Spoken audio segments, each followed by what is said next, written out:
Order! Order! You are an incorrigible delinquent at times. Behave yourself, man!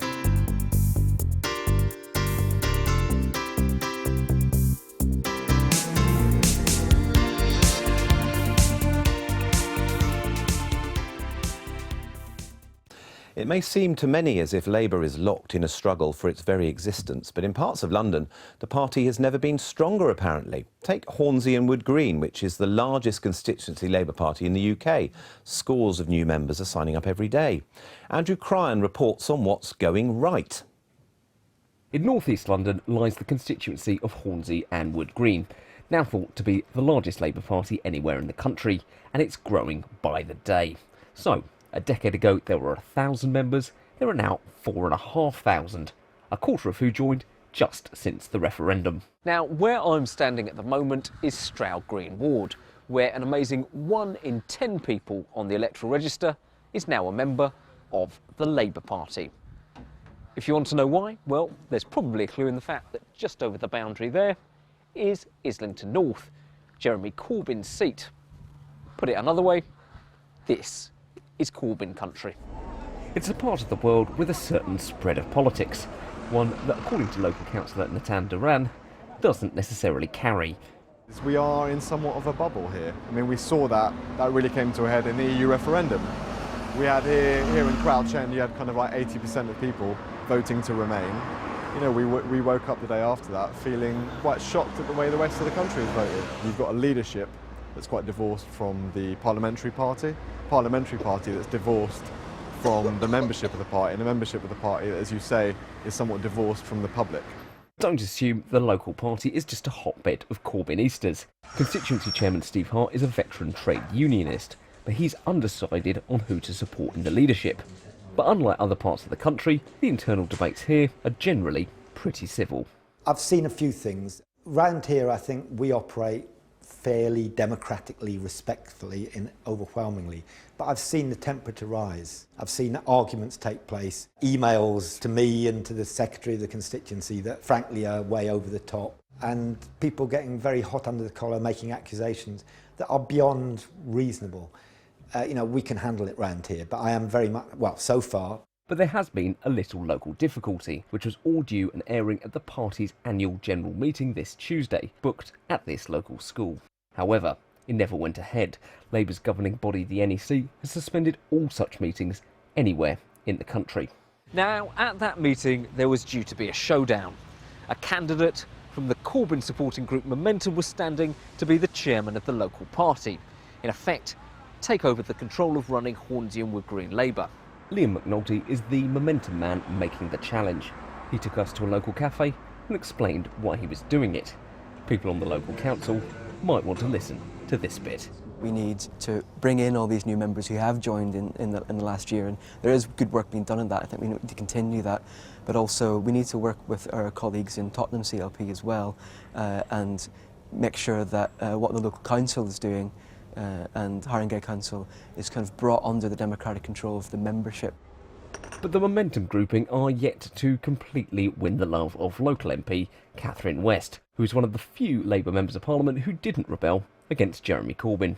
The members who have joined the Labour Party recently are genuine Labour Party members. There is an associated group, which is a Momentum group. I've never attended that. I don't really believe in groups within groups. I think we should be in the Labour Party.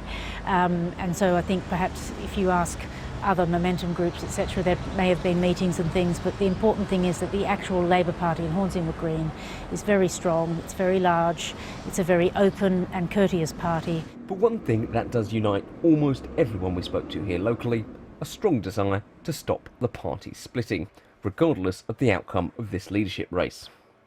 But then again, this is no ordinary local party.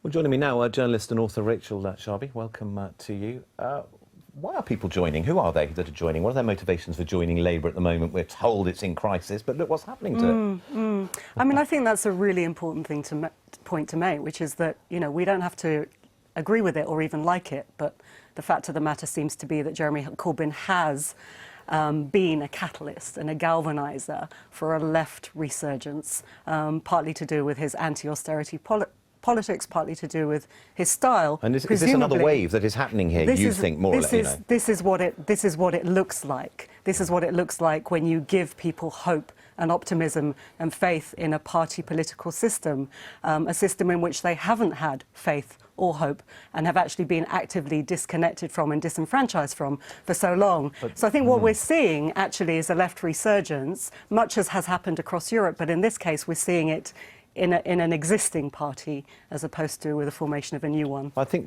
Catherine West, the local MP, is saying there she thinks it's just people joining Labour, but they're not necessarily from the left, as in momentum, that there will be some, but that it's across the board. Is that true?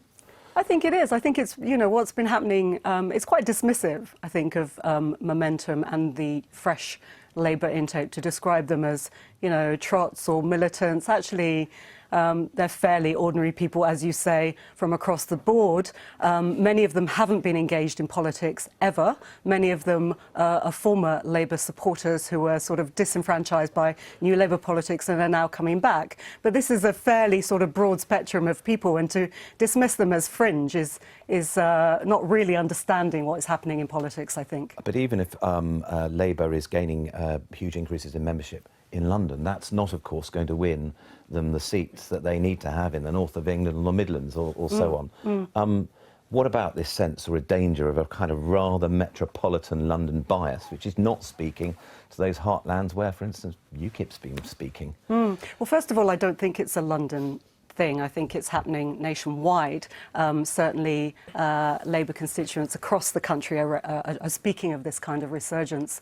But the other thing is that it's important to remember that these are the people, after all. These are the campaigning backbone of any party. These are the people that canvass and campaign. These are the people that persuade voters across the country. And there's no reason to dismiss that capacity and that power. That's actually a really significant thing. And Mike Gapes, then, when we are told daily, weekly of people's disaffection and removal from the political process, here you have Labour signing up, seeing this great increase in membership. Something to be welcomed by you, isn't it? I certainly welcome people who are Labour Party supporters coming and joining the Labour Party, but we did find last year significant numbers of Green Party, even Tory and Lib Dem and UKIP nominators for local elections who'd also come in, and that's why there was a compliance unit to try and make sure that there wasn't infiltration. Well, what about now? But it's happening now. No well, one's suggesting that now. This is a genuine... I have no idea, and I don't think Rachel does either, because we haven't got the data of who these people are who are joining. I suspect large numbers are young people. Some are people who've previously been members, who were members when we had membership of 400,000 when Tony Blair was leader. But being attracted by your party at this time, you must welcome this. Possibly. And also, I suspect there are a group, organised group, coming in who are from Trotskyist groups and others. And certainly... its momentum are not just ordinary members. They are the people at the core of that are people who include non-Labour Party people, and they are running a campaign to try and deselect Labour MPs in a number of constituencies. So we've got a mixed picture here, and we have no idea what the politics of the new members are. And I suspect many of them are joining also because they want a credible leadership that can actually take on the Conservatives if there's an early general election. Jeremy Corbyn told the programme earlier that he thinks it's not done and dusted, this kind of sense of who's going to be able to vote. He wants the NEC to look again at whether people should vote, given they've been members since January. What would you say? Well, he seems to be happy that the NEC put him on the ballot. I can't think he can then pick and choose which NEC decisions he wants. Well, it seemed pretty optimistic that that's what could happen, that people, if they had been members since January, could be able to vote. I didn't hear it, but are you talking about a legal challenge? No, that the NEC might look at these rules at this Well, stage I mean, anyway. that's a matter for the NEC, but ultimately the NEC are the guardian of the rules, and the party rules and the whole process is decided by the NEC. And there's an open window to become registered over the next 2 or 3 days. £25, Jeremy Corbyn says it's rather a lot. Well, that's as far as I know, is a decision by the NEC. I mean, I'm not on the NEC, I don't speak for the NEC, so that's a decision that they've taken. Mike Freer, what do you make of a party, the opposition party? Does it worry you that here we have a party on the move in terms of its membership, albeit we know what the people like me and the press are saying about Labour's situation at the moment? My personal view as a Democrat is I want to see a strong and effective opposition, not having an opposition which is holding us to account and pointing out where perhaps we ought to think again is not good for government. It might be fun for a short period of time, but we actually need the opposition to get their act together so we can actually have a proper functioning parliament. In terms of the new membership in the Labour Party, if people are joining in their tens of thousands for a genuine policy debate, that should be welcomed. That's good. Yeah. Engagement is good. If the side effect is the abuse and bricks through windows and the anti-Semitism, that is not good, and that needs to be weeded out and stamped on very quickly. A couple of points, Rachel, just to wrap on that up there. Have you been concerned about some of the tone, the intimidation, etc.? But also, answer this: why are people joining a party where the media, which the media is saying is unelectable?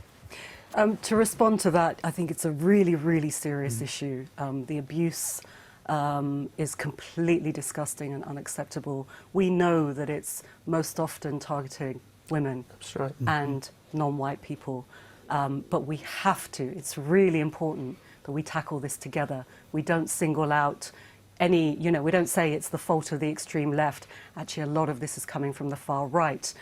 We need to tackle it together, and it's really unhelpful to single out one particular group of any party and say it's your fault, it's happening because of you, you fix it. It's happening collectively. At a society level, we need to deal with it collectively. And just that last point, why are people joining a party whose leader apparently is so unelectable? Well, because they don't believe in the media definitions of electability.